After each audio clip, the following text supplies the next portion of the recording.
Well, good morning. It is Monday, April 5th, a big day here in Cleveland. It's opening day for the Tribe. Yes, professional baseball returns to Cleveland, and we are so excited.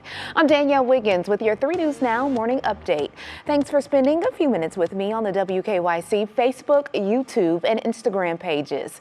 Because this is all online, remember, feel free to share your thoughts on the stories covered in this edition of 3 News Now in the comments section. You can also let me know your name and where you're watching from. Okay, let's take a look outside because the sun is out in Northeast Ohio overlooking Progressive Field. I love it this morning. Oh, but how are temperatures and skies going to look for today's Tribe game? Well, 3 News meteorologist Jason Fraser has the answers. Hi friends, meteorologist Jason Fraser, good to be with you. So we do have some warm air to our west. Look at this over in Lincoln, Nebraska, 61 this morning. This warm air is going to be sliding eastward, but it's going to be accompanied by some rain showers. So we're going to get into a bit of a rainy pattern over the next couple of days. It won't be widespread rain, but we're about 4 inches off from where we should be right around this time of year. National Design Mart hour by hour forecast. So by this afternoon, everyone will be pretty much into the 60s. I am concerned, though, about the possibility of some rain during the home opener at Progressive Field today, but I'm not expecting the game to be canceled.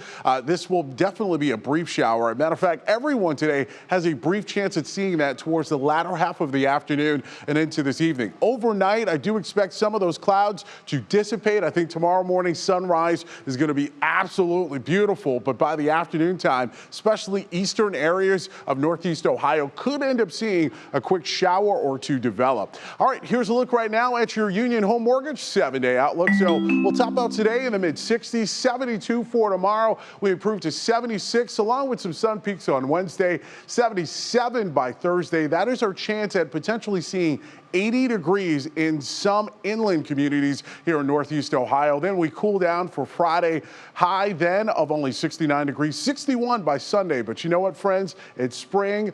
April showers bring what? May flowers. Have a good Monday. All righty. Well, thank you, Jason. And one thing, as I said, that we are all looking forward to today, baseball, as fans have not been to Progressive Field since the end of the 2019 season. So that's about 560 days. Can you believe it? But here's what to expect today. The state has capped fans to about 30% of the field's capacity. So that's around 11,000 seats. Everyone will have to wear a mask. Zip-tied seats will help space fans out. And no more paper tickets. Everything is electronic. And a reminder, you can watch the game right here on WKYC. Our special coverage starts at 2 and first pitch is at 4:10. Also, make sure to head to WKYC.com and our social media platforms to stay up to date on everything unfolding at Progressive Field. We have a full guide for you for the home opener, and of course, we are so excited.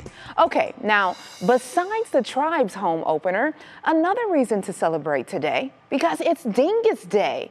The 11th annual celebration will be held at Forest City Brewery with socially distant events like polka dancing and pierogi eating contests. If you cannot attend, no worries. Everything will be live streamed on Facebook. And just in case you're wondering, what is Dyngus Day? Well, the holiday celebrates Polish culture and the end of Lent. Alrighty, switching gears, and now it is time for a quick look at your top national headlines. First, an uprising at a St. Louis jail overnight.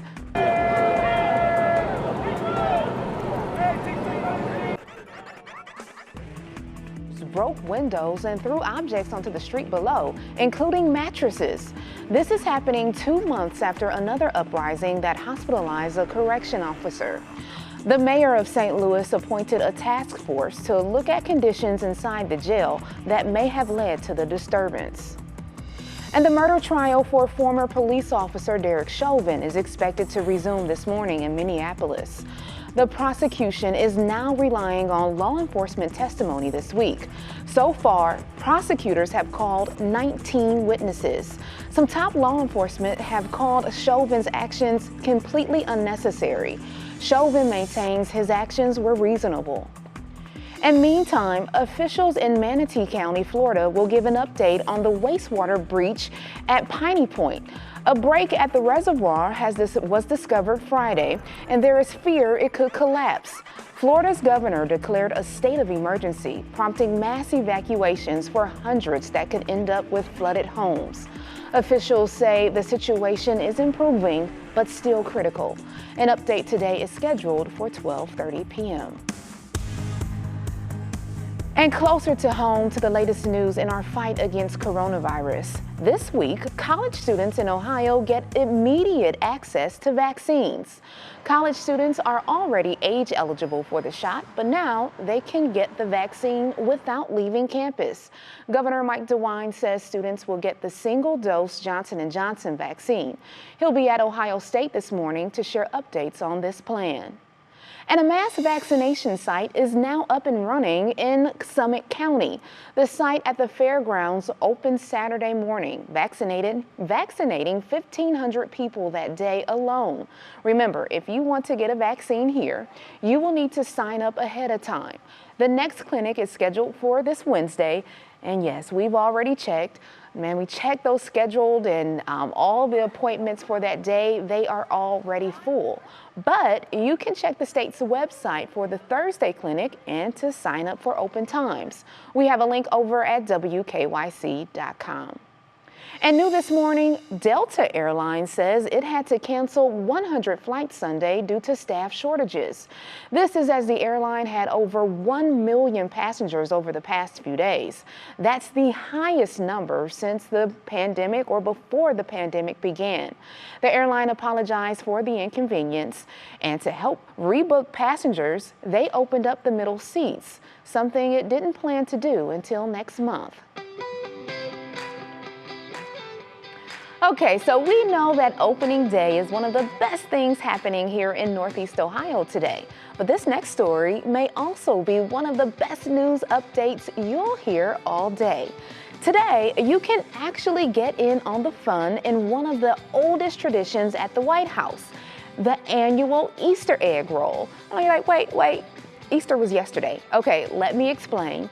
This year, the in-person event, which typically draws about 30,000 people, was canceled due to COVID-19. So typically there's a lottery held to see who can get to the event or they can go to the event.